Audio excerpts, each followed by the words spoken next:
Hello, ladies and gentlemen. Welcome to episode 9 of the Before It Was Cool podcast. I'm Tom Roberts, and here with me today, as always, is Jay. Hey everyone. Wow, episode 9. Feels like only yesterday you were coming up to me and asking me to just be a one-off or two-off co-host, and now it's like you just can't get enough of me. Exactly. You became my regular co-host. Hmm. I'm good at talking shit. I'm not good at much, but that I'm good at. Yeah. I wonder if that's a comment on my social status. I have no friends. Oh, you got me. It doesn't count for much, but it's still something. Yeah. I like talking to you every week. It's good. We always come up with new and interesting ways to bullshit. Yeah, and insult each other. But Yeah. the funny thing is, as well, like this is the like the last couple of weeks is the most we've like talked in ages. Yeah, I'm a bit of an introvert and I don't like talking to people. Hmm. But yeah. But yeah, I think what the Yeah. last 3 weeks is probably more than the last 3 years. Probably, yeah. It wouldn't surprise Hmm. me. Yeah. Yeah. It's not like I hate people, I just never talk to anyone. Hmm. Message or otherwise. Like I'll send messages out sometimes, but usually it's like, oh, why doesn't anyone love me? Why aren't they messaging first? And I become a whiny little bitch. Yeah. uh I'm happy when I don't get annoyed. I'm happy with my PlayStation and my flat screen TV and just being alone I was in a gonna say, don't dark you have room. 2 kids? Doesn't that mean you're in constant annoyance? Yeah, but they know to leave me alone when the PS5's on. And the PS5 is always on. Fair enough. Oh, good. We already went on a tangent in the opening of the show. I thought that this No, would no, because we reduce our weren't given a topic to tangents. tangent off. We weren't given a topic True. to tangent off, so I wouldn't class that as a tangent. I'd just class that as just bullshitting. Um, Yeah. it's not. Yeah, it's just us talking smack and crap. Yeah. Speaking of talking smack and crap, today's subjects, they're pretty cool. There is a reason why we're doing it this way, and we're going to reveal that at the end. But It's a we're it's a doing. surprise ending, everyone. Get excited. Oh, you got to watch for the twist. We'll Well, it's listen not for the really a twist, twist. and it's a listen, not a watch. Yeah. Well, I fucked that up, didn't I? Yeah, but you should leave it in. Yeah, I'm going to leave it in. But yeah, today we're going to talk about my top 10 favorite Robert Downey Jr. films. It's Robert Downey Jr. Sorry, sometimes I rush my words. And Jay is going to talk about his top 10 adult cartoons. I'm guessing that doesn't mean cartoon porn. No, because they're not really widestream enough that people know the titles. Fair And enough, fair enough. yeah, and I want to leave my tentacles to me. They're for me. Okay, yeah. Oh, Uh, cartoon porn. I'm waiting for like the I can. gross. No, not getting an gross. Just more, just an don't know why. Like, I understand if it's like of cartoon characters and people getting off because they're attracted to them or whatever, but I've never understood the hentai tentacle porn thing. Like, it's just No, yeah. no kink shaming or anything. If you're No, into no that, you're kink into shaming. that. All I'm We're saying just, is I don't understand it, and I yeah, like what about that gets people off. I mean, everyone of their own. It's like as long as it's not impacting on others negatively or in a way that they don't like, go for it. But yeah, ugh, not my thing.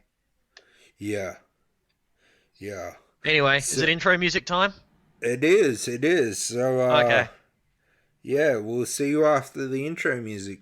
Well, they'll hear us. We won't really see or hear them. Oh yeah. Oh fuck, I'm all over the shop today. You'll hear us after the intro music. There we go. That's attaboy. Welcome. Welcome. Welcome. Welcome. Welcome. Welcome.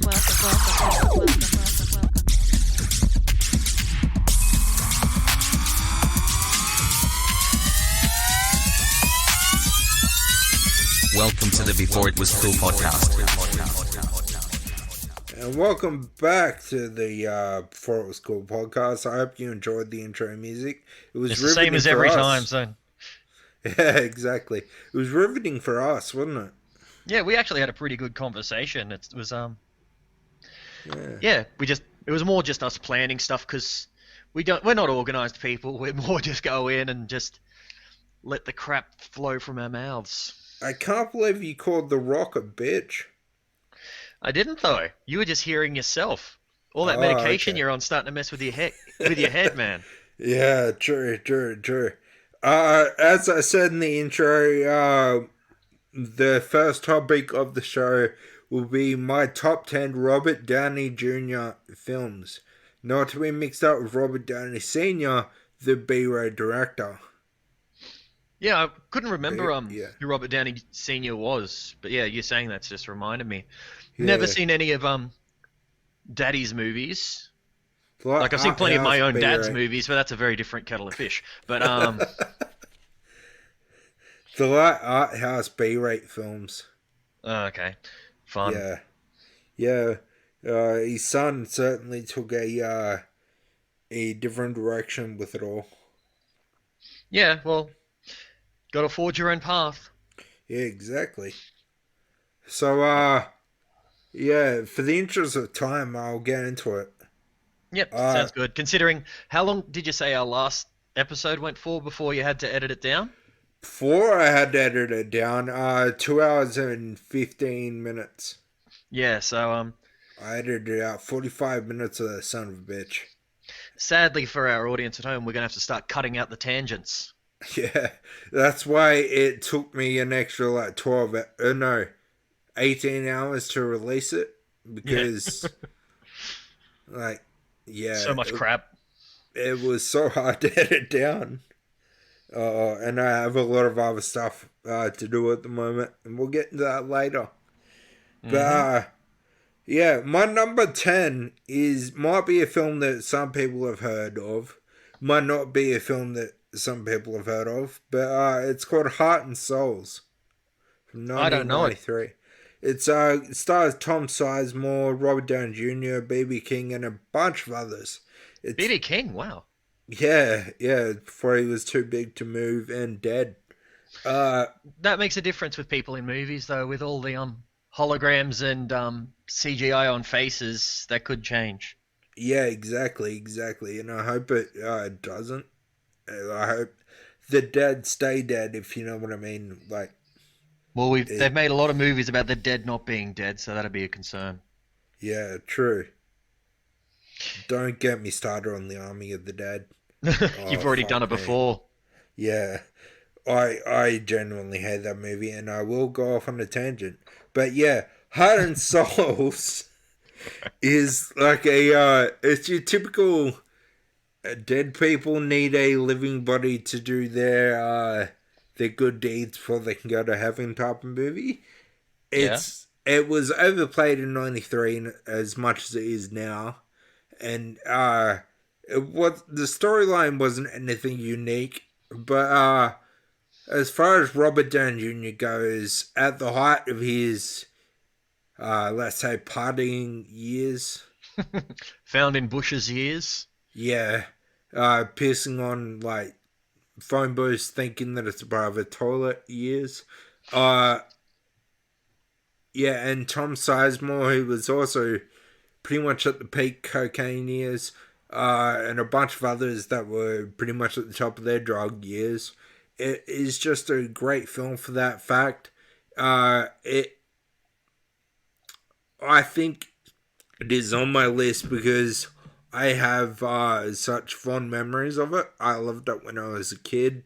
It was my first movie in that like fantasy do good deeds for me so I can go to heaven kind of movie. Yeah. And it was probably my second introduction to Robert Downey Jr. But my first introduction where he was playing a unique character. Okay. Yeah. So it has a soft spot in my heart. Nostalgia is a big thing for people in our generation, mainly because, well, the future's so fucking bleak. Let's look to the past, the things we like that make us happy. And no, like I haven't seen it, so But I no, I was suggest really. it. You'd suggest it? You've suggested a lot of them, and I've got to get around to watching them. But yeah, nah, awesome. But yeah, that's really my only nostalgia, heartfelt kind of entry, like just for me kind of thing. The rest are what I actually, You're not more only me, critical. It's but not other just. people would put on their top tens, if you know what I mean. Quick question with this top 10, are you just grouping the character of Iron Man, like all the different movies with him in it, as like one movie, like just say the MCU, or are you going to actually put different I'll get movies into with Robert that, Downey but Jr.? I'm putting the Avengers together, all four Avengers films together, and I'm Hmm. putting all three Iron Mans together and both Sherlock Holmes together, Fair where he enough. plays the same character. Yep, fair enough. Easy But done. I was just curious. I'm putting Spider-Man separately. He plays the same character, but not in a movie that is driven by him. Yeah, exactly. Yeah, So yeah, what's your I number should nine? probably clear that Oh, up. Number yeah, that's nine, why I asked, just so I knew. yeah, that's all good. Number nine is an oldie but a goodie. It's Air America. Once again, another one I haven't seen. Ah, really? It's him and Mel Gibson about cargo pilots in Laos during the Vietnam War. It's Okay. it once again pretty much during his drug fueled years. Well, everything before the MCU was pretty much his drug-fueled years. Yeah, yeah, he pulled some gems out of his ass during those years. And it's The a amount of stuff he not was snorting, I wouldn't have been surprised if at one stage he accidentally crushed up some gems and snorted them. So that kind of makes sense. ironically, it's about smuggling heroin. It's Vietnam, like Vietnam War. So much of that has been about, like, you find out there's been so much heroin trade come from that. I mean, it's Yeah, the basis of the bad guys in Lethal Weapon. true, true. It's I'm pretty sure it's a true story. It's about how they were private contractedly uh private no wait Privately contracted. privately contracted Isn't everyone at home glad that Tom pilots. has a translator?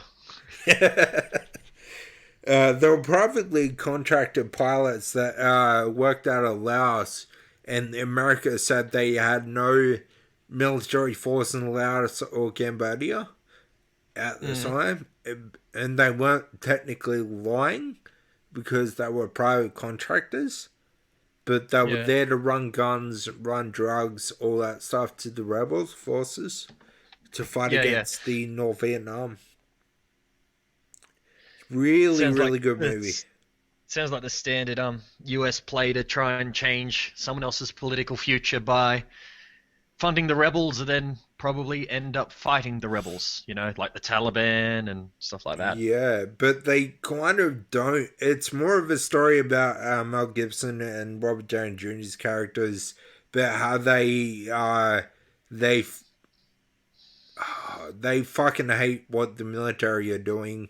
They try to blow up the drug labs. They start trying to get out by selling weapons that they've stored themselves, kind of thing. Hmm. So Okay. yeah, it's from 1990. It's a pretty good film. It's based on a book, all that stuff. So it's pretty juicy, pretty good. Everybody will love it. Air America is my number nine. All Okay. these movies, if you haven't seen them all, go look at them all. Especially my like top 10. Go check them out. So really, all these movies that you're talking about, but especially the top 10, which is all the movies you're talking about. Exactly, exactly. It's Jeez, and I'm the one that's hungover. oh god, I had a big night last night too, but just I didn't drink too much. I just stayed up. I was up until like 7 o'clock. PM, right? AM. My answer's Yeah, funnier. insomnia is a hell of a drug. Mm. But number eight, eight, yeah, eight. I got the list in front of me, and I still got missed the number. Number eight on my list is a movie written by Quentin Tarantino and directed by Oliver Stone.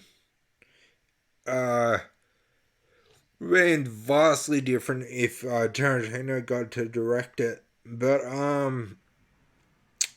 my number 8 is Natural Born Killers. I was wondering when Natural Born Killers had come up.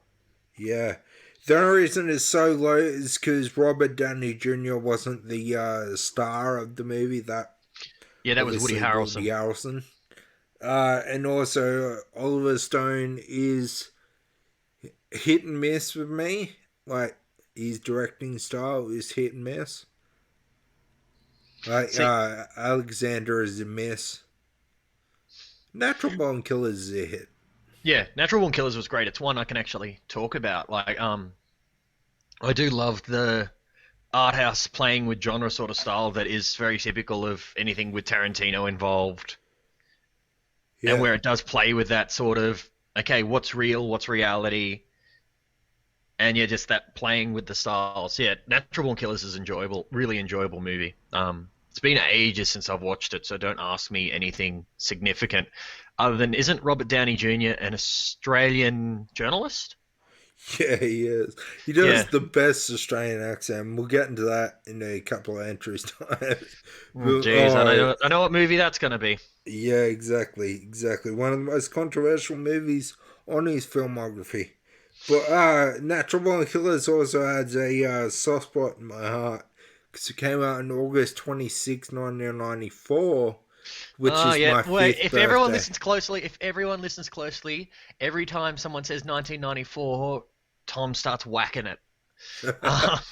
But August 26th specifically is my birthday. Yeah, but no one actually cares about that. Oh, I care. No one important cares. My mum cares. Actually, no, she doesn't. She doesn't. Your wife pays her to be nice to you. Fair enough. My wife cares. My wife cares enough to pay my mum. Yeah, because it gets you quiet. Yeah, true. But excellent cast. Woody Harrelson, Juliette Lewis, Robert Downey Jr., Tom Sizemore, and who plays Juliette Lewis's father? What's his name?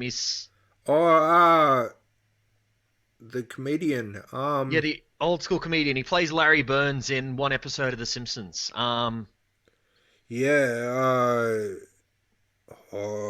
his name? He's in Caddyshack as well. Yeah. I'm gonna kick myself when I find out his name. Nah, doesn't matter. Everyone knows who we're talking about, and if they don't, they can work it out. Yeah, exactly. It's fuck me. Rodney Dangerfield. That's it. Yeah. Told you it was Rodney Dangerfield. Also stars Tommy Lee Jones. I forgot he was in it. Is he the cop that's after him? No, it's Tom Sizemore. Tommy Lee Jones is the prison warden. Okay, makes sense. I think. Yeah, he's the prison warden. Tom Sizemore's the detective.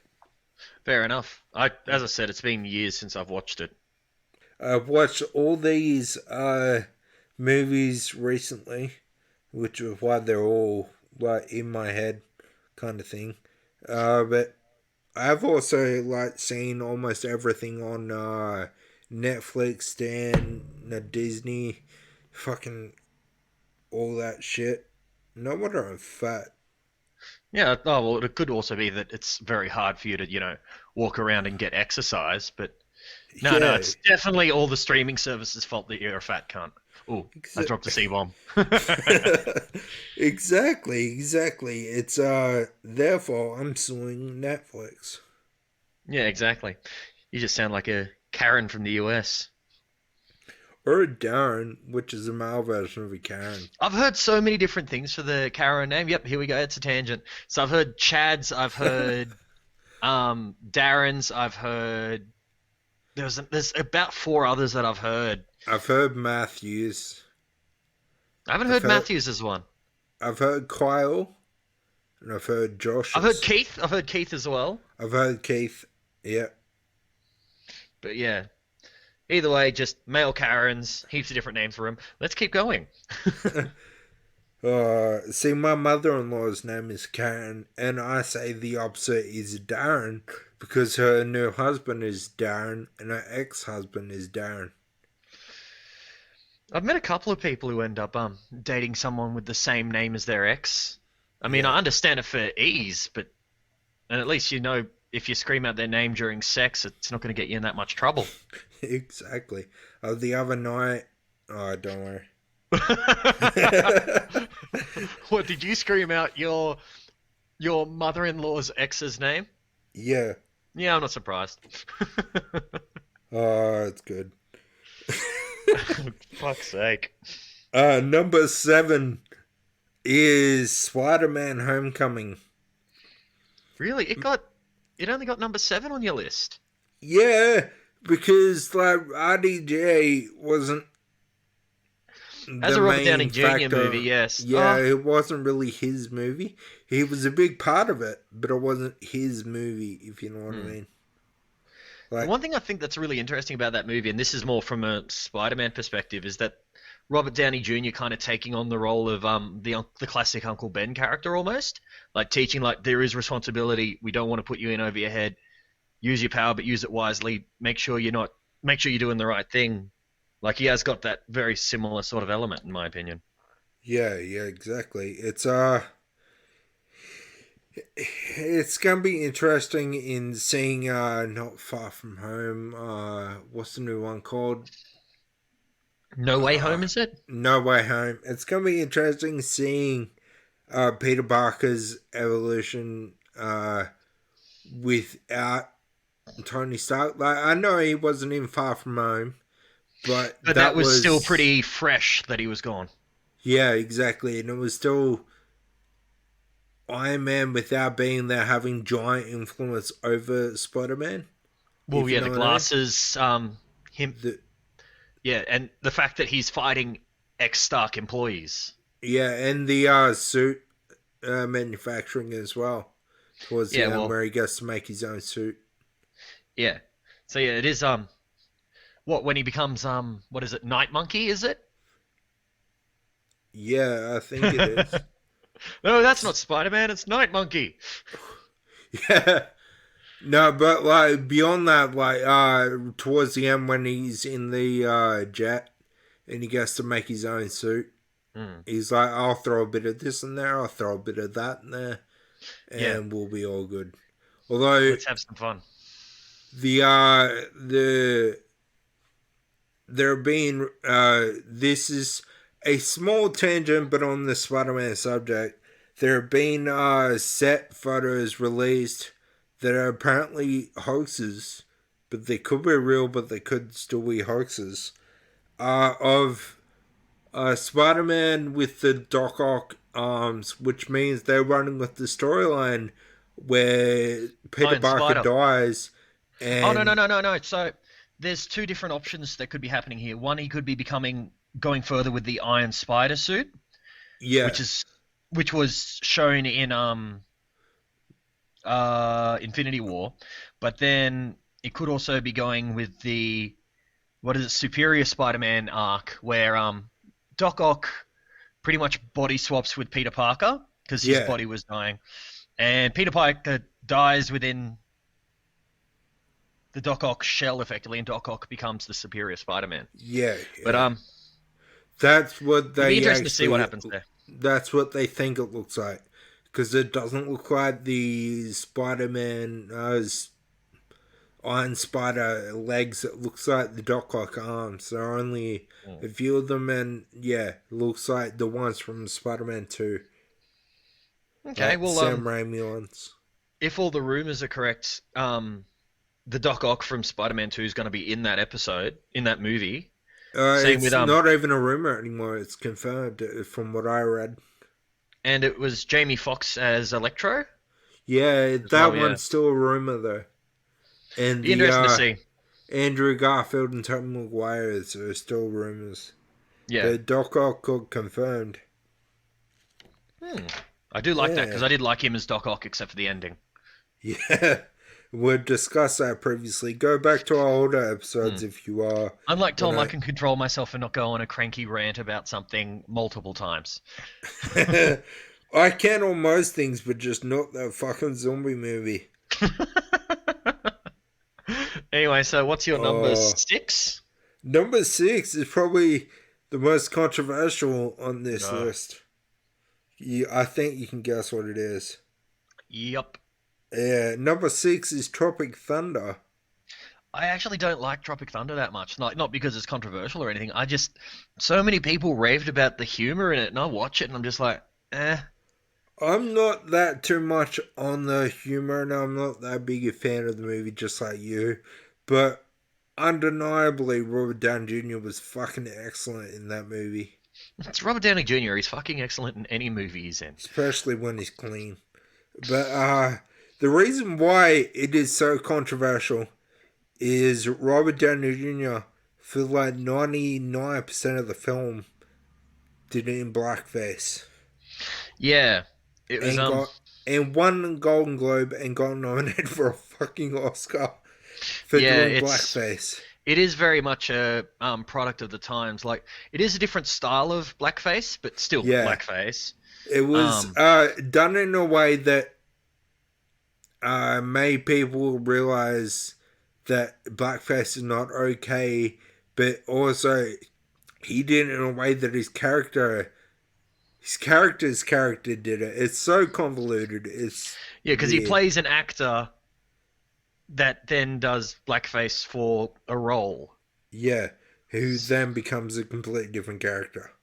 Yeah, because full-on So method weird. acting and stuff like that. And He does one of the best Australian accents, because we have one of the hardest accents in the world to imitate. And really, all you have to really do is sound a bit like a fax machine and throw in, like, fucking cunt every now and again. Sorry, that's my second Exactly. one. I won't say any more, I promise. But exactly, should be that easy, but so many people fail at it, and he always nails it. That's because he's awesome. Yeah, but he played a blue-eyed, blonde-haired Australian playing a dark-haired, brown-eyed black man in the Vietnam War. Yeah, Yeah, it could have literally all it would have had to do is say one thing wrong, or put one finger out of line in real life even, and the whole role would have fallen down like a house of cards. But he kept it standing the whole way, all the way to the Golden Globes. That's also a testament to Ben Stiller, who was the director. Yeah, see, that's the thing. Like, I'm not a big fan of Ben Stiller. Like, there's a couple of movies of his I like, but yeah, I just don't dig him, and I think that's why I didn't like the movie. I mean, also the fact that everyone raves about Tom Cruise's character in it, and I'm not a Tom Cruise fan at all. Yeah. Like, it's just like, for me, it's like watching it, it's just like, there's no one here I really like that much. Like, I love Robert Downey Jr., and I quite like Jack Black. But yeah, the rest of it, it's just like, and so many of those characters have been, well, the Tom Cruise character, because I didn't watch it for till years later. Excuse me. The Tom Cruise character, and everyone raved about it, and I see it, and I'm just like, And then, the Ben Stiller character, it's just like, oh, it's Ben Stiller. He annoys me. It was just like, yeah, it was just going in after everyone raving about it. It was just like, yeah, this is okay, I guess. But yeah, Steve Coogan was awesome in the movie. He didn't have enough time. He could have made the movie better. yeah. Who was it? Steve Coogan. He was the director of the film in the movie. Oh, okay, yep. Because I was just thinking to myself, wait, didn't you just say Ben Stiller directed? But no, it makes sense what you said. No, 'cause it's a film about a film being filmed about a film. Yeah, makes sense. that doesn't sound confusing. Yeah, exactly. It got so many levels that it's just confusing as fuck, and it didn't need to be.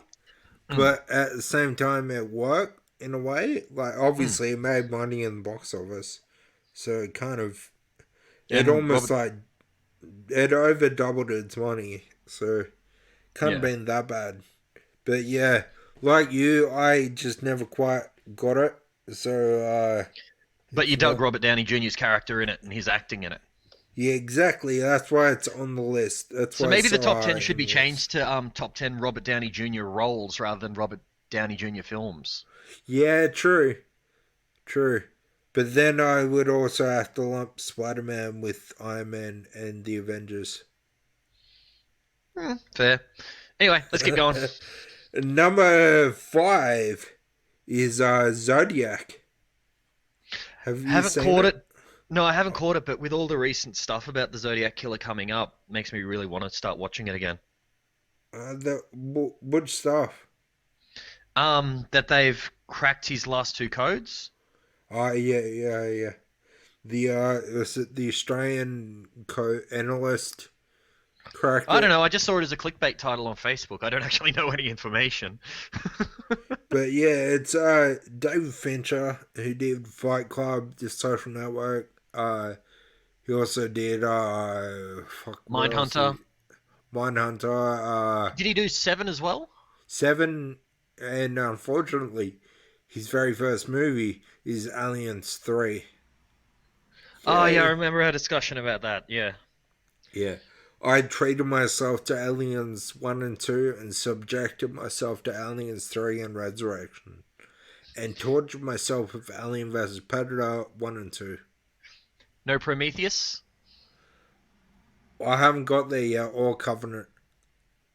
Yeah, you don't really want to if you like the first movies. Or I've seen them before, I just Haven't done it going on in a this new part. marathon.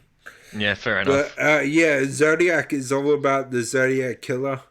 It's about it's half between his movie and Jake Gyllenhaal's movie.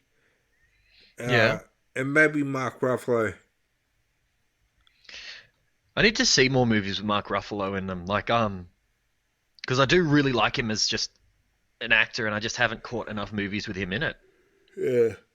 So yeah, his early career was mostly rom coms. But when he Yeah. got the Hulk role, that's when he started getting better roles. Mm. It's when they started seeing him as a bankable star. Well, I remember reading this thing that he was talking about where he was doing some stage shows, and there was supposed to be some fake joints there, but someone replaced it, and he's there getting baked on stage. Oh god. That's Which, to be honest, awesome. is yeah, it's very amusing in my opinion.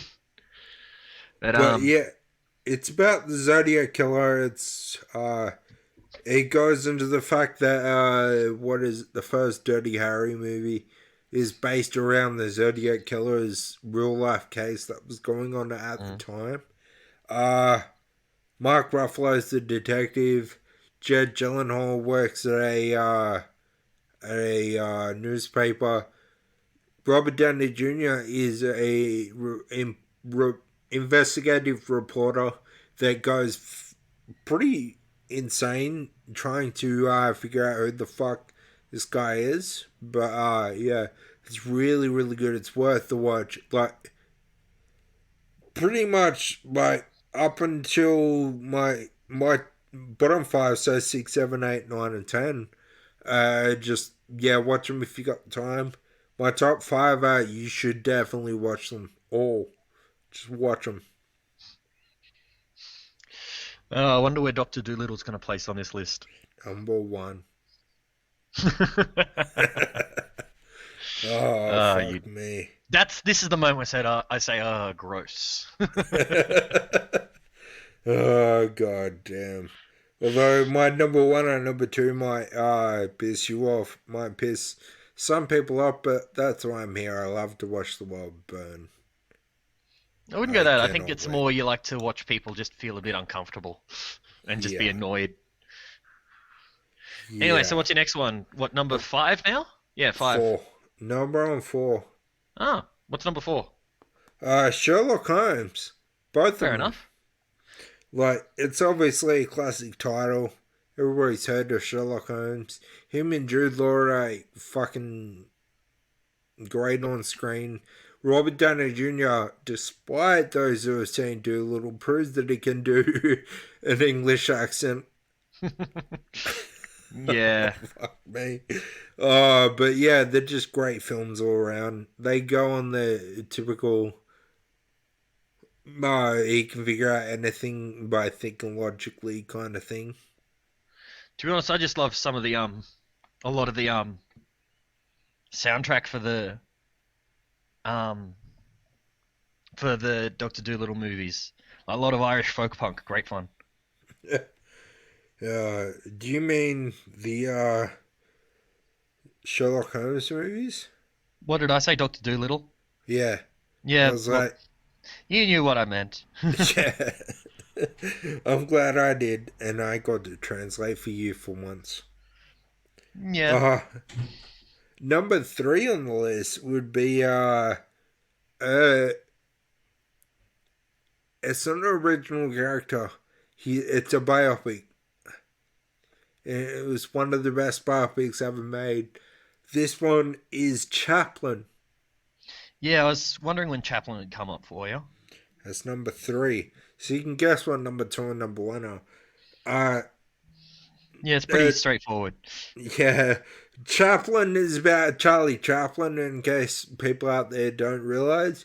Charlie Chaplin was probably the biggest celebrity of the first 40 years of film.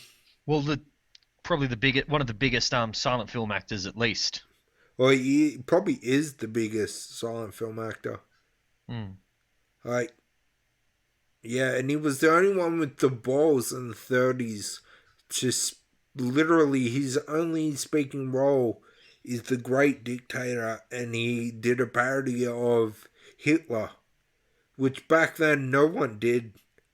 In the 30s, Hollywood was scared to go near him. Because, believe it or not, it was uber popular, even in America. Yeah, And Chaplin... Still is, apparently. Yeah. Oh, no, that's Trump. It's just reincarnated Hitler. I wouldn't say reincarnated Hitler. Hitler had a lot more, what is it? A lot more charisma. Yeah. And, I don't like the people making the equivalent between Trump and Hitler. Hitler was honestly a lot more successful. Yeah. Not saying that Hitler was a good guy in any stretch. Oh, no, not even close. He was a better leader than Trump ever was. For the German people, yeah, he did a lot more for them. He was, you got to remember, he came, and this isn't to you, this is to the general people. He came around at a point when the world was crumbling under financial depression during the Great Depression, and turned Germany into a mega power, pretty much. It was one of the only thriving nations in the world. Yeah, well, getting rid of just changing it all. The German hospital system was pretty well run at that point. Bringing in the Volkswagen, so everyone had a car. This isn't condoning. This isn't not condone. This isn't a positive thing about Hitler. Just saying that he was smarter than Trump. Pretty much, we're leaving it at that. Yeah. He was more capable and smarter than Trump. Yeah. So Trump was a shit leader, and therefore, actually, yeah, worse than Hitler because he was a shit leader, and he still tried all the fascist bullshit.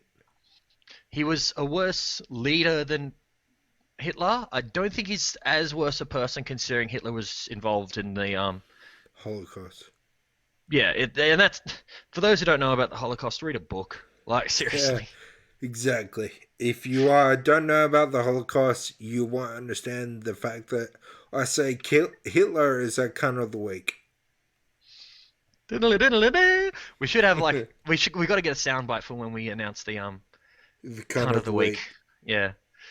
Jeez, the C-bombs are flowing out of us today, aren't they? I know. Last week, listening back over the recordings, I realized I must have been in a bad mood the whole way through because I just sounded grumpy from start to end, and I just let the seed bombs fly by the end of it. And I was like, oh wow, I must have been in a shit of a mood. At least you weren't in a cunt of a mood. Yeah, exactly. I might have won cunt of the week. Okay. But yeah, Chaplin, back to that. It goes for fucking ever. The actual movie. It goes Yeah. for ages. It goes for shit, a bit over 2 hours. But it feels like it goes for 4. Do you want to know something interesting about Chaplin? What? He was directed by John Hammond. Richard Attenborough, aka John Hammond from Jurassic Park. Yeah, of course it was. Because that's where RDJ got his English accent by imitating Richard Attenborough. That must have been So where I'm just looking at the cast list, and geez, some great names in here. There's heaps of it, and probably not the Kevin Donner I'm thinking of. Yeah, I was looking at that as well. James Woods, Anthony Hopkins, Dan Aykroyd. Who else is in it? Fuck, I'm just trying to remember off the top of my head. I've got it here. So Mila Jovovich. You said Anthony Hopkins, Diane Lane, Marissa Tomei. Wow. Yeah, like a pretty decent cast listing. Like, it was actually a surprise when I just quickly looked it up while we were talking. Kevin Kline. I got it sitting in front of me as well. Yeah, I was just more surprised seeing Mila Jovovich on here. She must be young. Who does she? Oh yeah, that's right. Because it doesn't pull any punches. Charlie Chaplin had an affinity for younger women. By younger women, I mean 16, 17-year-old women. Gross. And he would marry them. He would knock them up, marry them, then divorce them. But that must have been one of his younger wives. Because Miller couldn't have been fucking older than 18 at the time. Let's have a look. So she was born in 75. So she's, 13 years older than me. So she would have been in her 20s, I think. When did it... 92 is when it came out. It was filmed from 90 to 91. Okay, so she would have been about 16. Shit. Yeah. Hmm. So she wouldn't have been too old at all. Yeah. Anyway, let's keep going. Yeah. Number 2. And I struggle with these two. Which one should be number 1 and which one shouldn't be number 2. But in number 2, I put all four of the Avengers films.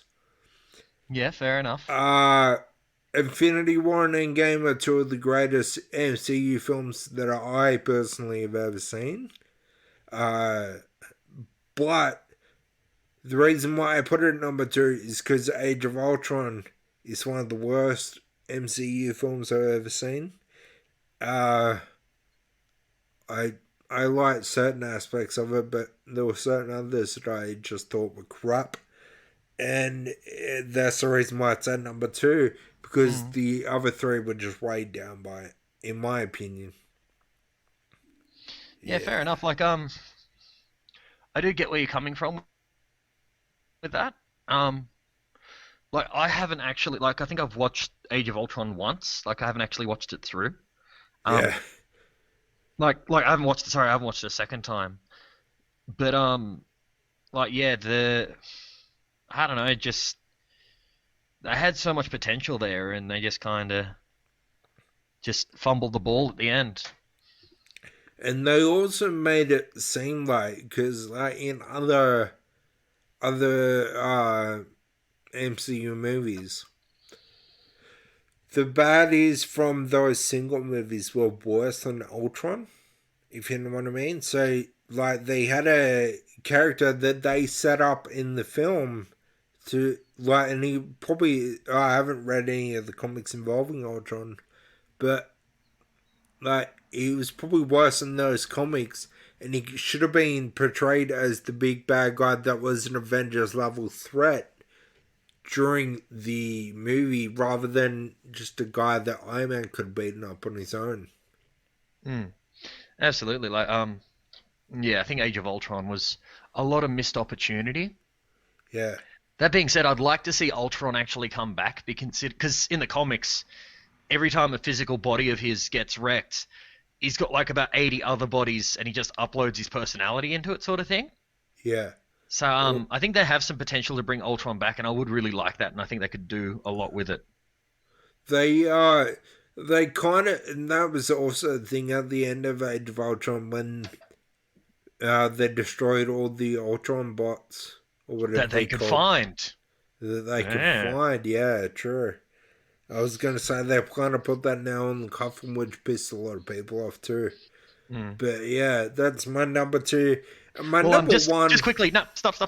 So, one thing that's actually really funny, and I saw this the other day talking about the whole Age of Ultron sort of thing, is because Joss Whedon directed it.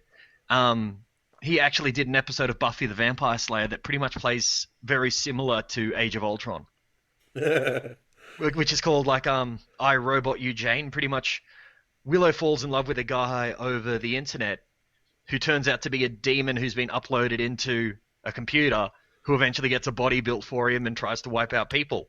So there's a witch involved. There's a robot that's had its body built up. Yeah, Joss Whedon had already done it. Oh god, I think Joss Whedon is at the end of his bag of tricks. Joss Whedon just needs to fuck off, mainly because he's just the way he's treated a lot of female cast members on set. Oh, I hadn't heard about this. You hadn't heard about it? So multiple people have come out, like from the Buffy days even. Like, so Michelle Trachtenberg, who played Dawn, so Buffy's younger sister, Yeah. at one stage there was a rule that she was not allowed to be alone with Joss Whedon for her own safety. Oh, really? Yeah, his wife has come out and talked about how he would prey on a lot of people. Yeah, Joss Whedon's a scumfuck. Oh, wow. Wow. It's, yeah. I didn't know that. But either way, like, his directing chops, he proved with Justice League that he's lost his touch. Yeah, I just think he just needs to just fuck off. Yeah, pretty much. Anyway, number one, we all know it. It's Dr. Dolittle. Dr. Dolittle. No. But seriously, it's Pretty in Pink. Yeah, not surprised by that at all. I don't. Was he even in that? I know he was in a I've couple got- of John Hughes movies, but I don't think he was in that. No, I don't think he was in Pretty in Pink either. Let me just check for you, but you start talking. Okay, number one is all three Iron Man movies. Popped up because Iron Man 1 started the MCU, and it was this incredible film. Iron Man 2 gets a bad rap. It was better than most people thought. Still better than Thor: Dark World. Yeah, it was good. Iron Man 3 was missed potential. It's the weakest of the three, but it's still better than Avengers: Age of Ultron. Though, one thing that's actually surprised me that you didn't bring this up as one of the, like this movie didn't make it onto your list, that you didn't put it on Captain America: Winter Soldier. No, Civil War. Civil War, sorry. That was going to be number 10. Yeah, not Winter Soldier, Civil War, yeah. That was going to be... Really, I'd put that No, so not much higher number because 10, he's such a number main character 7. in it, but yeah. Number 7 over Homecoming, but I like Homecoming more. Fair enough. And Everyone also, their own, I didn't want to make this too MCU heavy. I get you for that. Also, Pretty in Pink. Molly Ringwald originally wanted Robbie Downey Jr. as one of the characters in it, but they That's it. pick someone else. So there you go. I think she wanted him to be Ducky. Yeah. And they I don't know. went I've never with, seen Pretty in Pink, but I'm just saying that. Yeah. It's Alan from Two and a Half Men. Yeah, I don't like Two and a Half Men. I like good comedy. Hot Shots, it's Wash Out. Just another member of the Brat Pack, I think, by the sounds of things. Yeah, it's pretty much what he was. But yeah, it's Iron Man. All three Iron Mans is my number one easily. It started probably the most lucrative universe in movies. It was just great from start to finish. And the weakest entry of the three is still better than the weakest entry of the Avengers. Yeah, like just talking about the impact that movie started in cinema is just huge. Yeah. Plus, it brought Robert Downey Jr. back. From the gutter with the bushes. Well, yeah, he was always an amazing actor, and this kind of brought him back in, and he's a perfect Tony Stark. Yeah. Well, another movie that I was thinking about putting in, I've got a bunch of movies on my short list, and another movie was Kiss Kiss Bang Bang.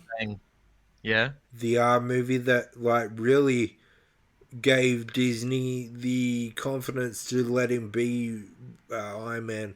Realized that he was clean, and he did come back and he acted professional. But yeah, so that's my top 10. Do you agree? Do you disagree? Leave us a comment. Yell at us on Twitter. Do the typical internet thing. Yeah, exactly. You can yell at me as much as you want, and if I pissed you off, I apologize, but I do not care. No, you don't. You don't. Yeah, you don't apologize if you don't care. And the thing is, in the end, this is your opinion on things. Like, everyone's entitled to an opinion. As I've said before, opinions are like assholes. Everyone has one, and everyone thinks everyone else's stinks, and their own smells like roses. Or poo. Yeah, we did go into the Outcast thing before, but I was trying not to go on another damn tangent, Tom. God damn it, man. I've been listening to your voice for like a week. So, in reality, we talked a week ago, but I've been listening to you for over a week. Jeez, your nuts would be so empty by now. Yeah, I know, right? No wonder I had 2 kids. I'm surprised you could after jacking it off over my voice so much. Surprised right now, like if you were to jack it right now, there'd be just a little white flag come out the end. Just, I surrender, don't beat me anymore. Oh, God. So, yeah, we're going to stop that tangent before it goes much further.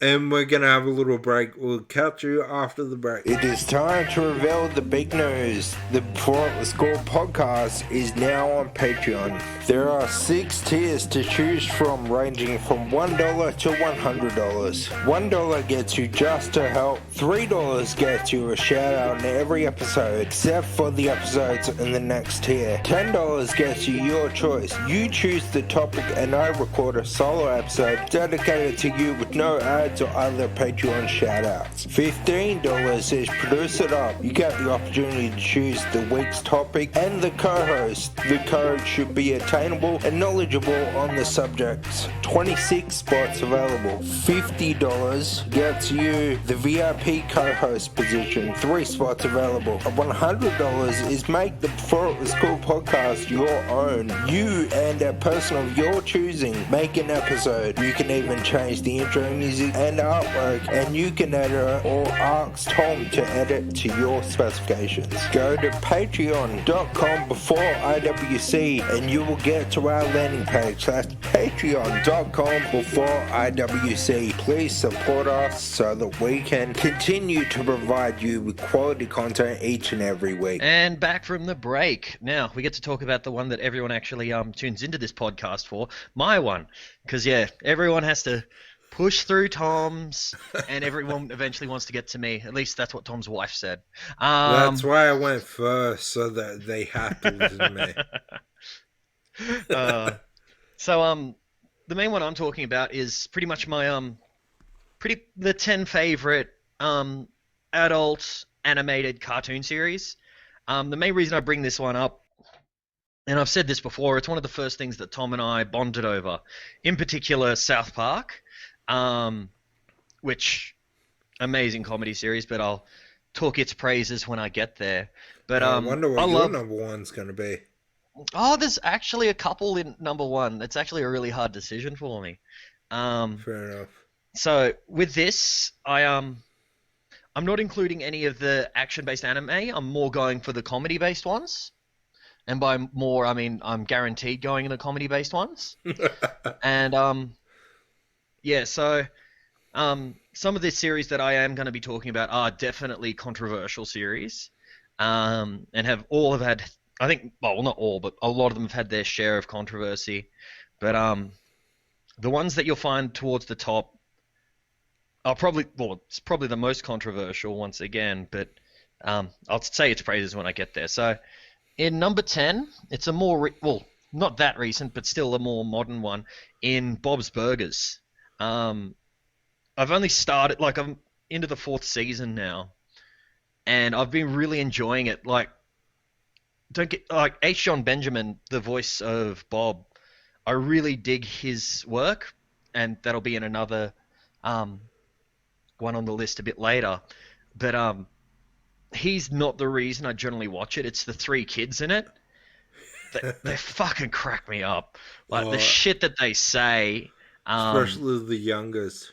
Yeah, Louise, who's voiced by Kristen Schaal, who's a fantastic comedian. And yeah, just the shit she comes out with, and the naivety of the son. What's his name? It doesn't matter. But yeah, the naivety of the son and some of the things he comes out with. Like, Yeah. or he'll say something that is a very adult thing, but he has no idea. He's just saying it based on the context he knows. But yeah, Yeah. some of the back and forth in that is just hilarious. And yeah, It's- I just think it's great. I enjoy it a lot. I haven't watched enough to get into it, to get fully into it, but so far it's made an impression, which is already more than a lot of others have. yeah. My And next one. Oh, sorry. You the go. head writers of Bob Burgers signed on to do Deadpool 3. That'll work. That'll work. Yeah. Is Ryan Reynolds handpicked them. That's a positive thing. Though Yeah. I'm both sad and angry about one thing with Deadpool 3 is that I don't think Weasel's coming back, Yeah. but that's because he revealed himself to be a creep, so he can fuck off. Yeah. It's T.J. Miller, I think his name is. yeah, you did T.J. Miller. Plus, like, he was he'll never work for Disney, like, ever.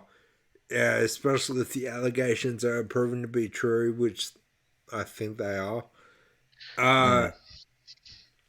Yeah, it's hopefully they don't do the recast option. Hopefully they just write him out of the movie. Or even just have him there for a little while and just get rid of him. Yeah, I Like, wouldn't so- even go that risky Well, with it. They can really go well with that because in the comics, Deadpool treats Weasel like absolute shit, like just absolutely kicks the shit out of him. Like, but yeah, that's a different kettle of fish and a tangent. Ding, ding, ding, another one. But yeah. So, do you enjoy Bob's Burgers, Tom?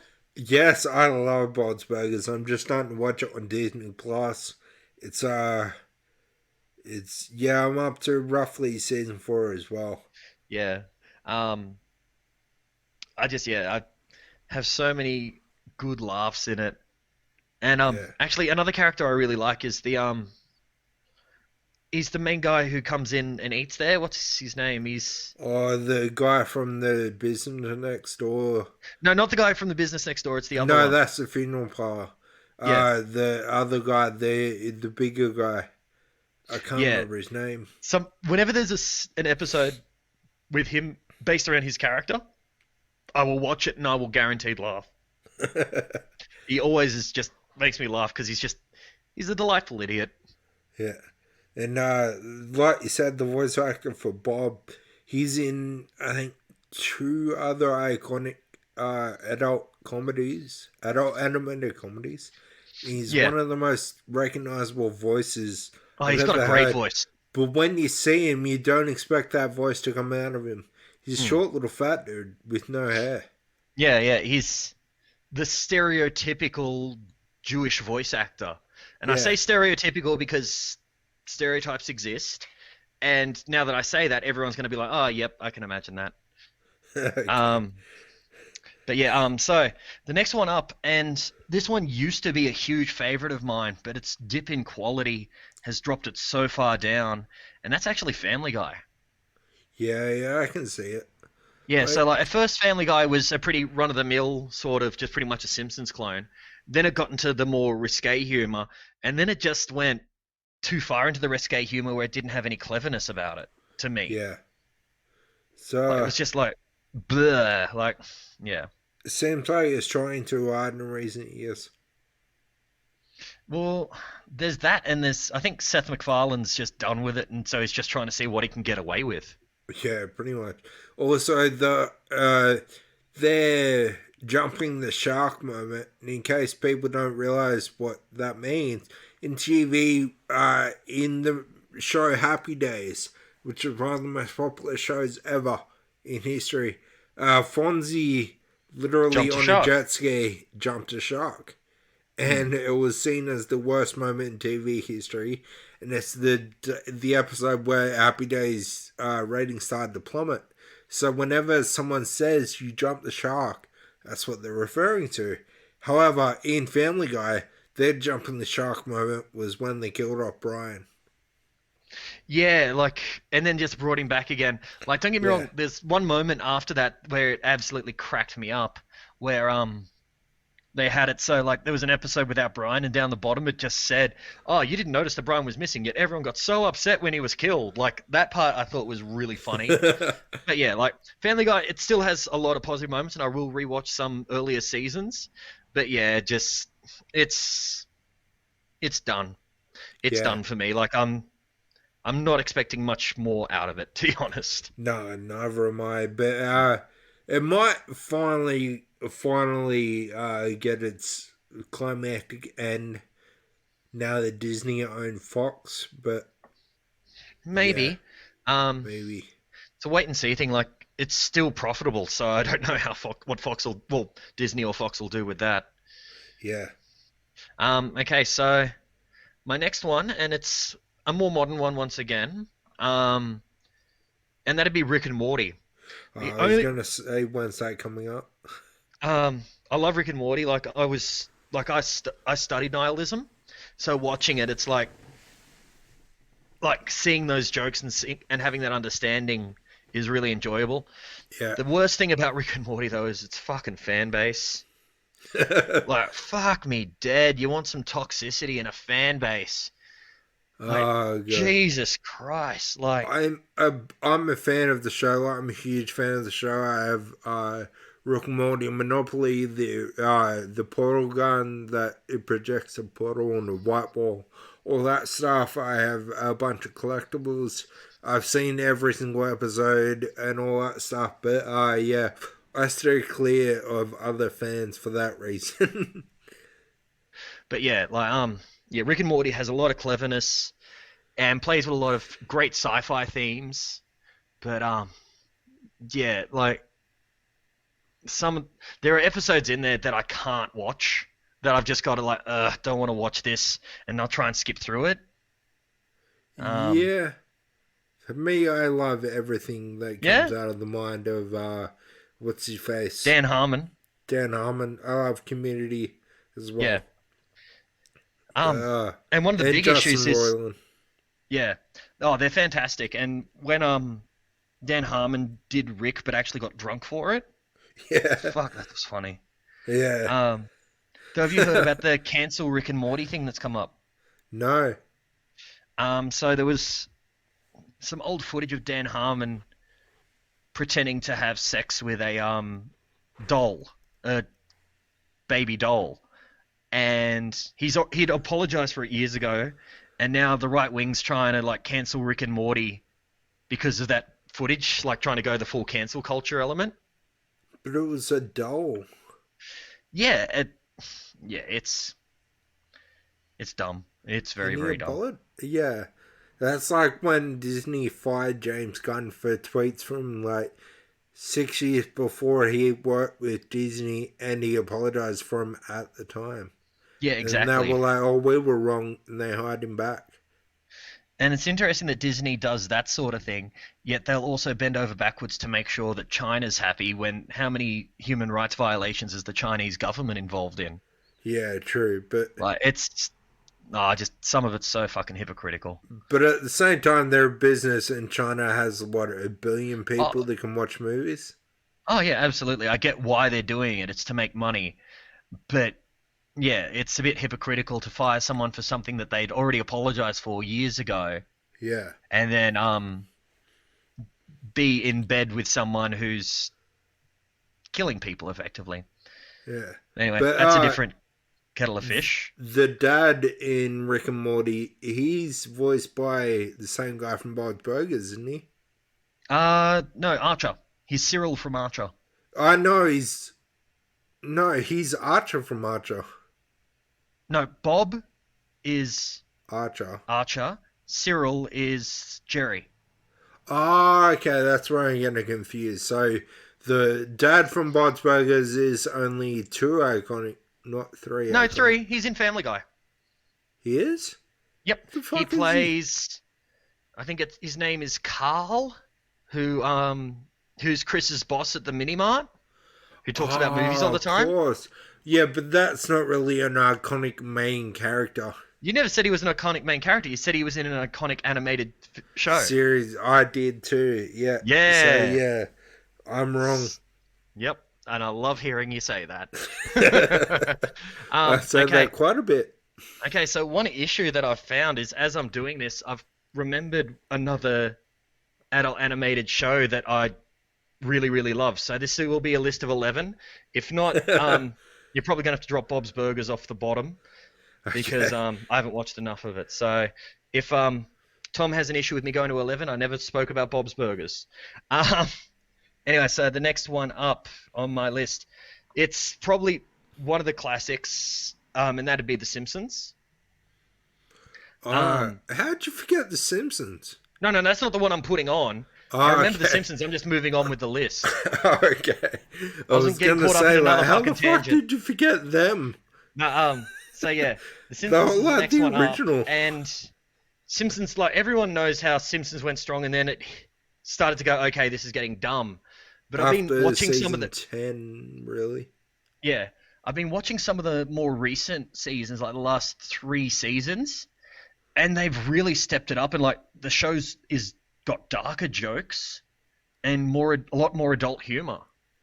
I was tempted to watch the Simpsons Loki crossover. It's 6 minutes. You're not missing anything. Like I haven't watched it yet, but they've also got a Star Wars one, and it's Maggie at daycare, but getting Jedi powers. Okay.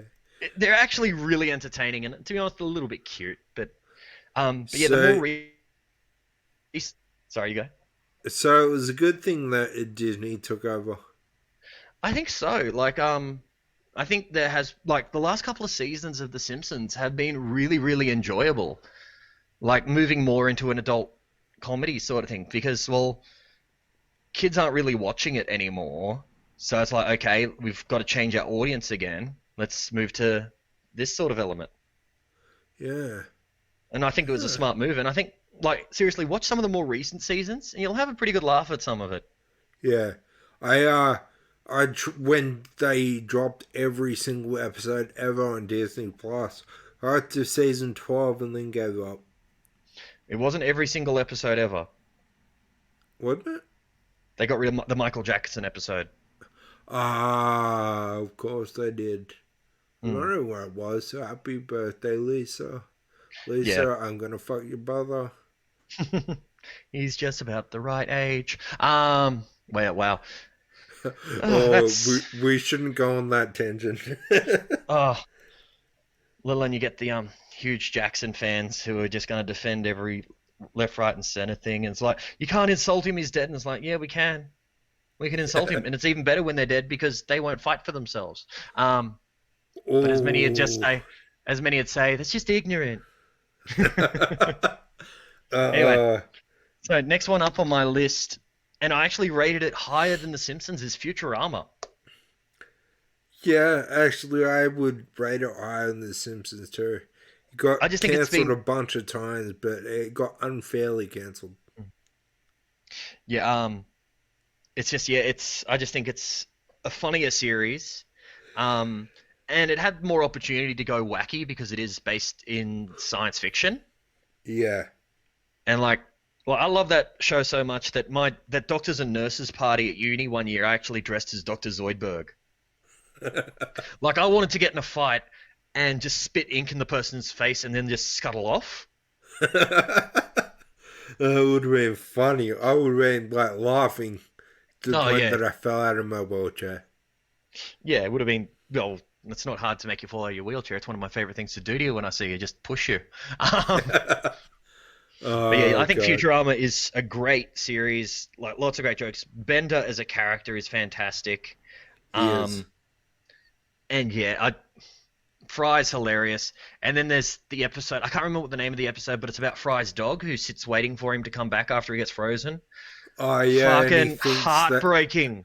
and Fry thinks that he lived a full life without Fry, Yeah, and he no, and just then he waited for him the finds entire out. time.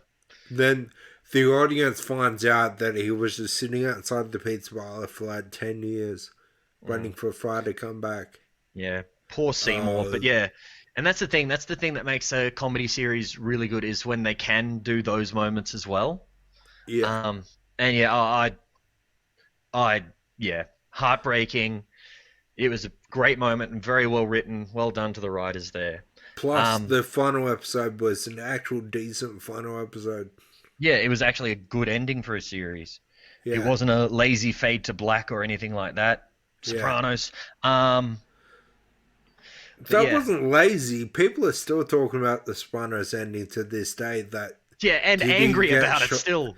Did he get shot? Didn't he get shot? Who took over? Who didn't take over? What was going?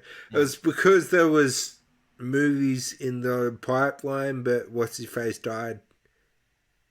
Gandolfini was still alive like about 5 years after Sopranos ended, I thought. Yeah. He was alive, but the movies were set in the future, so that he had to age a little bit to do them. Oh, okay, yep, I get you. Then when the movies come around, he died. So now they're doing a prequel, Sopranos, about young Gandolfini and his father.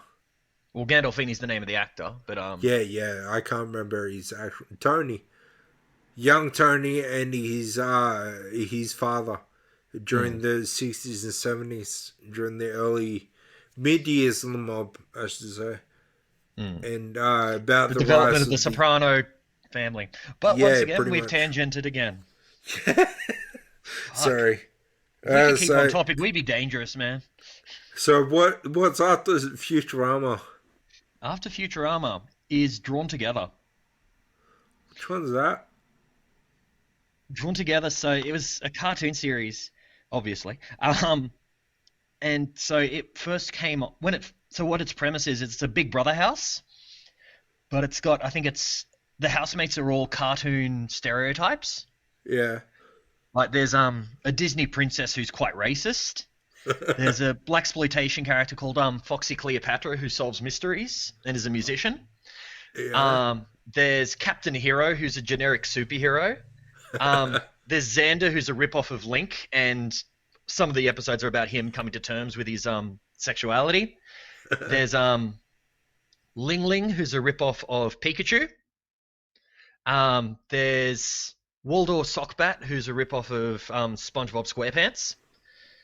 There's Toot, who is a ripoff of Betty Boop, but she plays up to the attention-seeking drama queen bitch sort of character in any Big Brother sort of house. There's Spanky Ham, who's a crass internet cartoon. Yeah. And I think that's it. But this entire show. Sorry?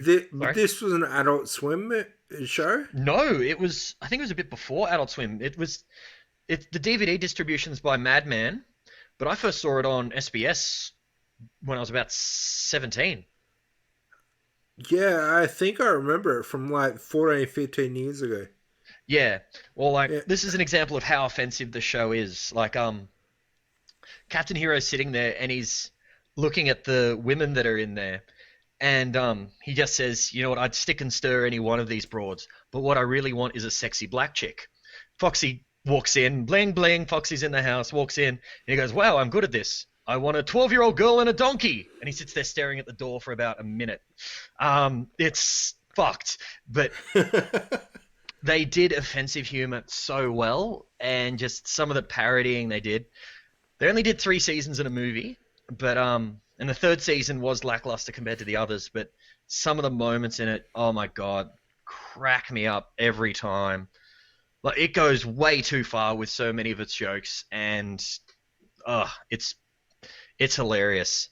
And the fact, one of the funniest things in the movie, there's a pretty much like a mech, like a robot mech sort of thing, and it's trying to take down all the cast members. But the name of the mech is Israel. And so many little Israel jokes there. And then on top of that, Seth MacFarlane's the voice for it. Yeah, god damn. if anyone hasn't seen Drawn Together and is now interested in watching it, I'm sorry, but I hope you enjoy it. But yeah, it's absolutely fucked, but hilarious all in one. Another one on my list is American Dad, actually. American Dad? I fucking love American Dad. Like, it went to so Family Guy came out, American Dad was created as a more satirical one, and it just went from strength to strength. At first, I didn't like it much. Roger annoyed the shite out of me. Yeah. But as the series developed, his character developed, and it cracks me up to this day, some of the moments. Like, it's just that right amount of ridiculousness and satire. Not as clever as some of the ones higher up on my list, but I love American Dad. I think it is great. And Patrick Warburton does a great job. Patrick Warburton? Don't you mean Patrick Stewart? No, he's the voice of the dad, isn't he? Patrick Warburton. The voice of the dad? No, the voice of the dad's Seth MacFarlane. Is it? Yeah. Seth MacFarlane's the voice of the dad. D. Bradley Barker's the fish.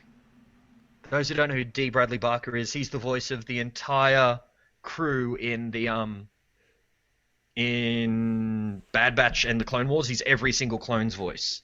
But yeah, and Patrick Stewart is the voice of the boss of the deputy director of the CIA. And they give him just these most ridiculous lines and stuff. And when he's a fully trained Shakespearean actor and he's pulling this off, it just cracks you up. He's very similar to the Adam West character in Family Guy, where so much of it could be made around him and his ridiculousness. And to be honest, Adam West in Family Guy was amazing. I forgot to talk about him before. Rest in peace, Batman. Yeah, he was great. I loved it. And yeah, I think American Dad has overtaken it because it's actually stayed clever rather than just going for dumb joke after dumb joke. Yeah. Yeah. Yeah. Yeah, I stand corrected, obviously. It's not Patrick Warburton. I thought it was. Oh, no, I think that name is involved. He's in Family Guy. That's where I'm getting confused. He's Joe in Family Guy. Yeah, that's him. Cripple Cop. Yeah. Who I should have fucking identified with wheelchair. Why, you're not a wheelchair. cop. And there's a big difference between you and him. He's successful. Oh, yeah. I forgot. Oh, God, I'm a jerk. Well, as long as you're ready to admit that. My next one I'm going to talk about is Archer. I've hinted at it enough. Archer is great. Like, the amount of catchphrases that I use from that show is huge. And Yeah. I'm really worried about the next season, considering Are they doing it next season? Yeah, there's another season coming, but the fact that the woman who did the voice of Mallory has passed away. Yeah, she passed away last year. Or was it this year? Yeah, recently kind of at least. Which is really sad because she was such a good character. She just cracked me up just with... She did. She was just this arrogant boss and mother who doesn't give two shits about anyone but herself and her own ego. And yeah, just like even the first episode where it's like where a guy's got a gun against his Archer's mother's head, and it's like, what if I shoot your mother's brains out? And then just suddenly hit, oh my god, do you have an erection? And then when he's trying to justify it to her, it's like, only half of one. As in, half of me would be really sad if you died. Oh, I love that show. Oh, it was great. Even the controversial the coma season, where it just goes Different on adventures. different adventures throughout time and space. It's through his still psyche. great. Mm. But yeah, the And then there's also the Small Bob's Burgers crossover episode too. Oh, I love that episode where he doesn't remember that he's a secret agent and he's Bob. Yeah. But yeah, for those who listen to the possible first entry, if not, you have no idea what we're talking about because I've cut it out because I'm a dick. Yeah, exactly. What's a burger? Exactly. You'll find out the reason why that crossover works so well. But god damn it, is it good. But great. yeah, like you said, the next season is going to be touch and go. It without Mallory making her jokes, like they can do what Trailer Park Boys did and use Just unused stuff. unused voice work or previous voice work to keep them alive because it's animated. But I don't think they should. No. Let the character... Well, they did the same with the guy... They killed off Woodhouse as a character when the actor who played him passed away. Yeah, exactly. And yeah, like... Yeah, I think have a farewell in show and keep moving it on. And to be honest, it could create some very amusing Archer mourning sort of stuff. Yeah. And it could even set up, like, if she's killed by, like, a rival spy agency or whatever, when he did the, terms of enrampagement, when he had cancer. Yeah. And he did all that sort of thing. And, yeah, so they could really build and do that sort of thing a second time, but him avenging his mother's death. Yeah. And also, the thing I love about it is what time period is it set in? It is not consistent. It's got some things from the 20s, some things from the 40s, some things from now, and like they're all jammed into one, and then it's got computers from like 70s. Yeah, there's very little consistency there. Yeah, and it's exactly. Just a funny little running joke in the background that if you pick up on it, it's really quite amusing and a little bit confusing, which is really funny. Yeah, I love it. Yeah, it's great. I love Archer. Makes me laugh. Like, the Archer drinking game as well is a great... Well, you said you're having trouble sleeping. This will put you in a coma if you play the Archer drinking game. So, yeah, it's pretty much whenever he says danger zone, does the Lana yell, phrasing, whenever Pam says something sexual, whenever... what's her name? The character who enjoys getting choked. Whenever she gets turned on by something violent, whenever Krieger says something really gross, whenever someone refers to Cyril's dick or Cyril being Cyril does something that's very beta male. Yeah. God damn. You want to sleep for a while? That'll help. That's like every minute of every episode. Yeah, pretty much. Anyway, So I'll live. well, at least you're already sitting down. Yeah, true.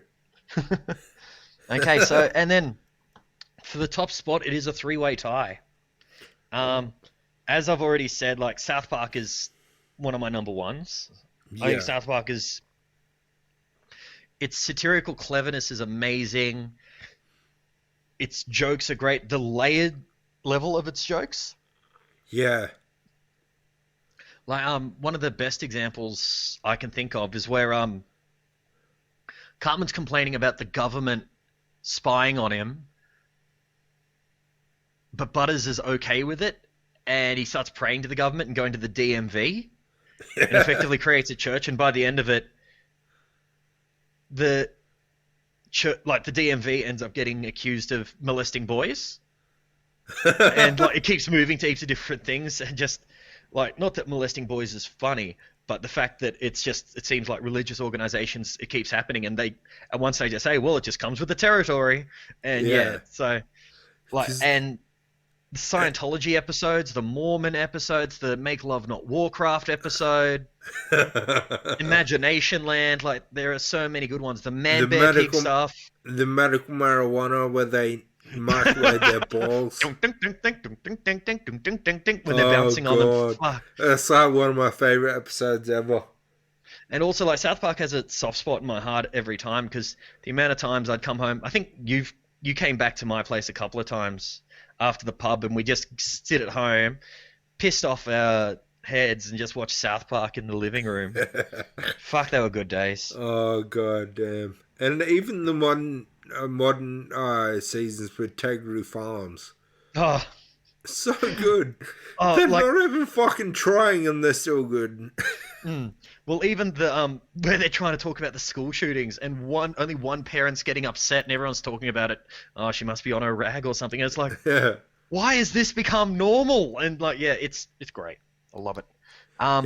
Another one of my top ones is Metalocalypse. I forgot about that. Holy shit. How the fuck did I forget about Metalocalypse? And it's been renewed. You should feel bad. It's coming back. Yeah, they're getting a movie. They're getting a movie, which is so exciting. Metalocalypse is fantastic. For those who don't know it, it's pretty much the biggest metal band in the world. They're like the 5th biggest economy in the world. People, if they go to one of their movies, there's a high chance you'll get maimed or killed. One of their concerts, you'll get maimed or killed. And it's in the show. Yeah, in the show. And the characters are all dumbasses as well. Yeah. And I love the fact that each band member is actually based on a real artist. Yeah, The bass player is based on Geezer from Black Sabbath. The singer is based on Corpse Grinder from Cannibal Corpse. The guitarist is based on what's his name from Demon Bog, And the other one, isn't one of them based on your mate Ingowi Malmsteen or whatever his name is? Imwe Malmsteen. Yeah, that's it. Yeah. I was being phonetic. And yeah, it's a great series. If you're a fan of heavy metal, watch it. If you're a fan of heavy metal, what I mean by that, if you're not, watch it and you will be. Well, see, that's the thing. Like, I've tried to show it to mates of mine who aren't into metal, and they can't. They struggle so much with like the like Nathan Explosion's speaking voice, because he always talks in a metal growl. Yeah. So yeah, it's it's an interesting one. Like, I think it is absolutely fantastic.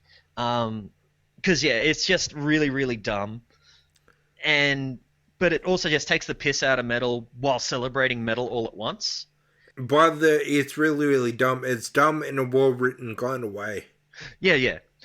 And the thing is, the music that's actually been written for it, and the albums that have been released for it, they're fucking great songs. Yeah. Like, once again, most of the time they're pretty silly. Like when there's songs like "I Ejaculate Fire," and the episode where they introduced that, they're doing pretty much a charity gig to try and encourage people to get their pets neutered or spayed. And the opening moment is the lead singer just talking in full metal growl, like, "We all know dogs have balls, but did you know that cats have balls too? We only just learnt that. Anyway, let's let the ball removal begin." And yeah, like, it's great. Metalocalypse, like, I'd be watching it probably today if it wasn't for the fact that I've lent it to a friend who hadn't heard of it, and he's still watching it all. But yeah, such a great series. I love it. I love it too. Like, do you have a favorite moment or favorite character? I can never remember. I'm terrible with names. The bass player that always talk like William Murderface. Yeah, that's it. Pretty much any one of his moments. Like how he plays the bass with his dick. Yeah. Like all of them. Yeah. like seriously, and I just like Jay cannot emphasize this more. Go watch it. Seriously, if you haven't seen it, go watch it. Okay, and then the final one of my top three, like the equal first, is Big Mouth. Big Mouth, the Netflix one. Yeah, yeah. Nick Kroll does a lot of the voices and accents. Is that the one about puberty? Yeah, yeah. Yeah, yeah, yeah. Fucking hilarious. Like, it's so cringy. Like, I'm watching it and it's like, oh, and like the main reason I'm cringing is like, because it's based around teenage characters going through puberty and what they understand of the opposite gender and stuff, and the way that they do it, and you look at it, it's like, wow, I thought things that were as dumb as that. Like, when they're talking about kissing a girl or whatever, it's like, you got to put your tongue as deep in as possible, otherwise she won't enjoy it. And it's like, it's all those things that you believed as a teenager that are actually just completely wrong.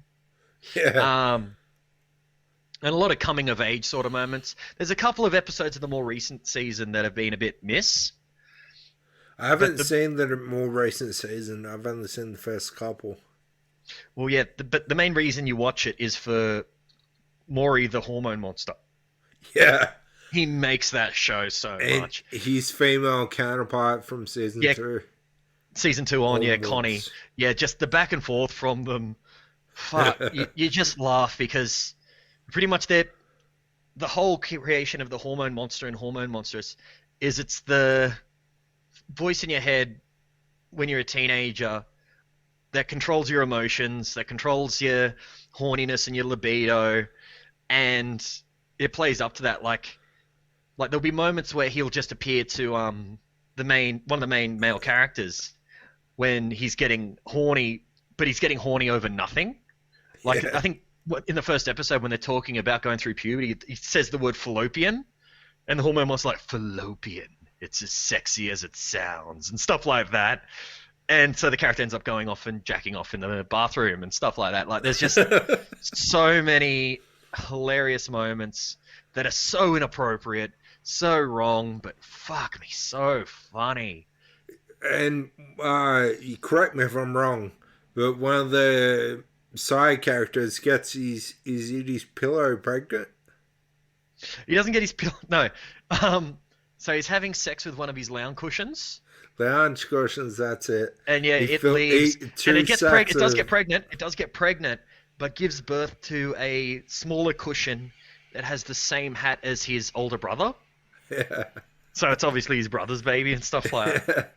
And And the kid's name, puts, the what is baby it, cushion is named Scorpion. but he puts warm bags of soup inside the cushion. No, warm bags of beans, I think it is. Yeah. Something Yeah. like, yeah. And Yeah, warm bags of beans. Fucks them. I'm like, holy fuck. I never did that as a team, but that's a good No. idea. But you always hear the urban legends of the person who like fucked a warmed up watermelon. There's the Yeah. whole American Pie element. Like, there's so many urban legends and stuff that kind of play into all of that. Yeah. But It's, yeah, and it's a very funny but actual look at puberty. This is what guys really go through, and this what it seems from a guy's perspective that girls go through. oh well, no. The thing is, they actually do like quite a few female-centered episodes where they go through what the female characters go through. They also deal on some pretty heavy subjects like people who are trans, homosexuality, bisexuality, and even quite a bit of race stuff. And like one example that I'm actually really quite impressed with is that one of the female characters in it, who is African American, her voice actor stopped playing her because she wasn't African American and didn't feel right doing it.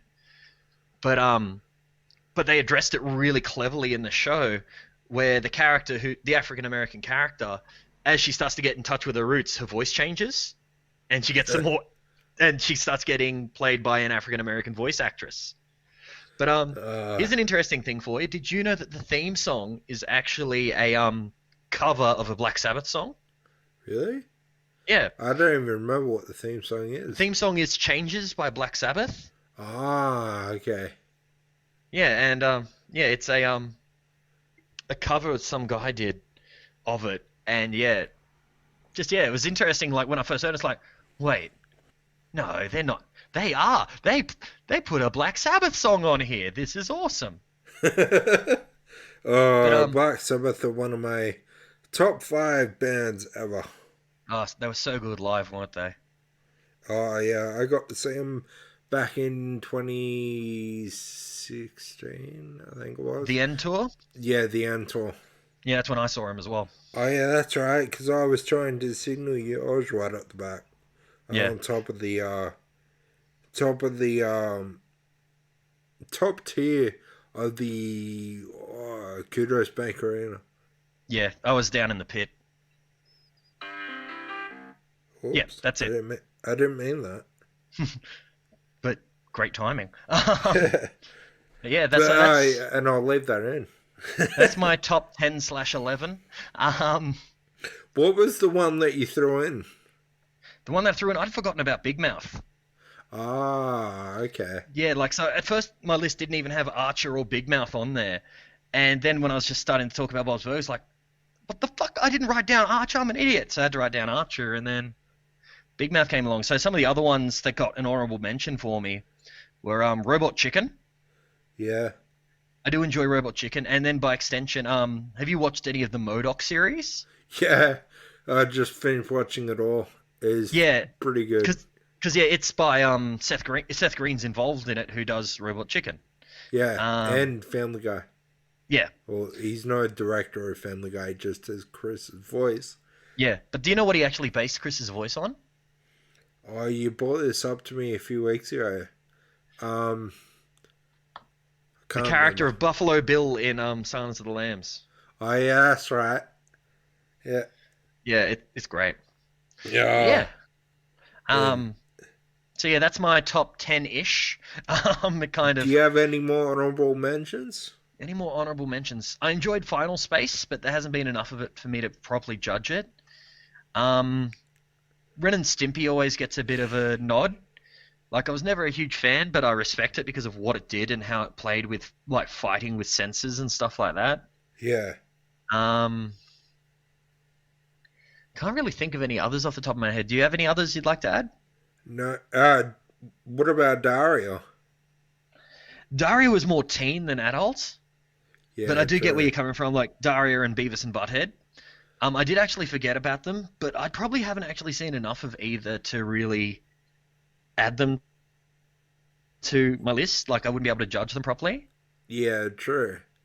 Same reason with why Bob's Burgers got moved to number 11 is because I just haven't seen enough. There's always the classic adult comedy, probably the second adult comedy of all time, Rugrats. Did you know they're doing a new movie for that? Yeah, and the Nickelodeon are planning a new 3D animated version of the series. Awesome. I'll watch it. Yeah, Does Disney own Nickelodeon yet? I mean, not Disney, Nickelodeon. Did I say Nickelodeon? Yeah. No, you said Nickelodeon. I'm just actually asking if Disney owns them yet. No, they don't, but Netflix put in a bid to buy them. Okay. Because, just the fact that a lot of the Nickelodeon programming in Australia is controlled by Fox. Yeah. So I wasn't sure if Disney owned them yet or not. No, they don't own them yet. Yet is the operative word. Mm. But there are laws in America that say you can't be a monopoly over the industry. So they can't buy everyone, but they will try. Mm. And the thing is, by then they'll be bigger than the US and can buy the US. Yeah, they'll just buy the Constitution and say, yeah, this law changes. And yet you'll still get people get angry saying you can't change any of the amendments. Yeah, exactly. And they'll be like, we're a private business, fuck the fuck off. But yeah, we're going to have a short little break, and then we'll get back into this. And we've got a big thing to tell everyone, kind of. I know, it's exciting. Yeah.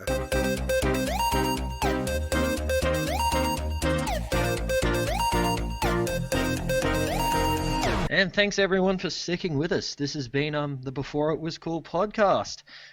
We really hope everyone enjoys us and our ramblings and stuff. Like, this is more like a fun thing for us.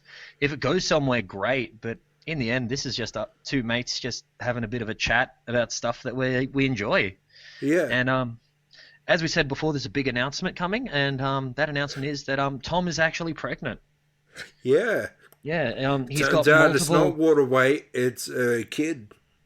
Oh, I was going to say it's multiple of those penis worms that penis fish that swim up your piss stream. They're pregnant with parasites. That wouldn't surprise me. But so the announcement is that we're going to start moving on to doing YouTube top 10s. Yeah. And the fun thing about that is that Tom's going to be giving me a topic, and I'm not going to know what the topic is most of the time. And I have to try and get it done in a couple of days, but I can't refuse a topic either.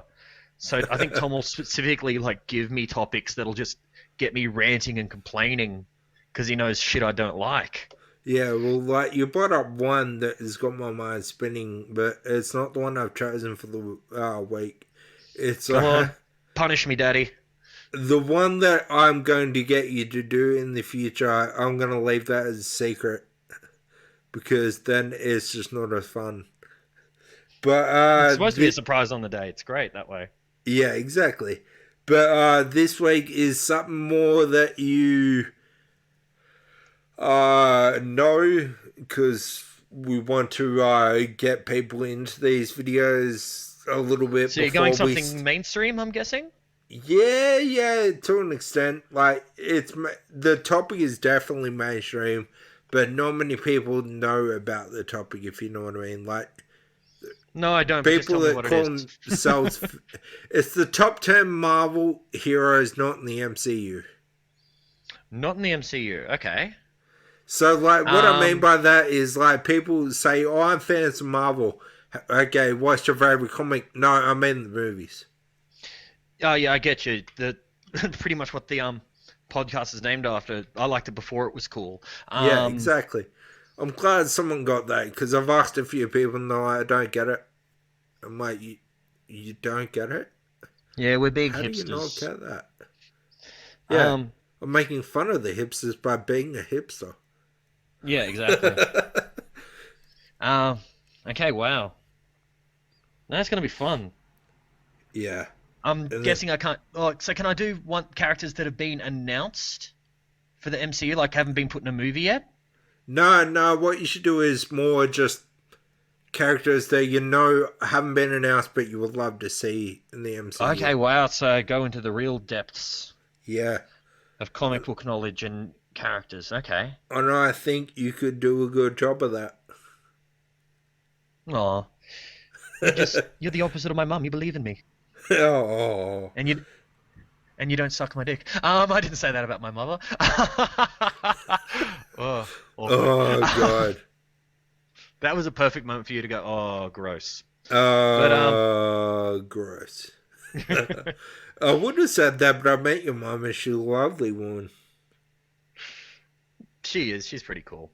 Anyway, I was gonna say something else, but I thought, nah. First vagina I was ever in. Anyway, we're kind of. Oh wow. God! Damn. Wow, yeah. Bye. I'm going. See everyone. Bye. Alrighty. See you later. Bye.